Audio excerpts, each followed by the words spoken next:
Például nagyon szeretem a lengyel pierogi, de hát szerintem a lengyelek elég ritkán szokták enni. Nagyon szeretem minden, amiben cikla is van, de tapasztalatom szerint a magyaroknak nem annyira ízlik a ciklaleves, stb. Viszont a magyarok nagyon szeretik a zsoreklevest, amit én is szeretem, ez egy kovászos, fehér kolbászos leves, ami nagyon-nagyon finom.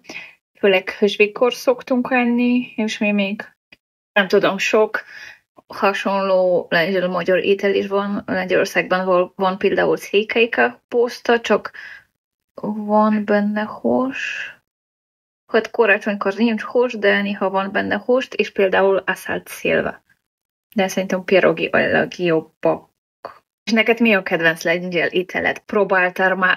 Próbáltál már a lengyel konyhát?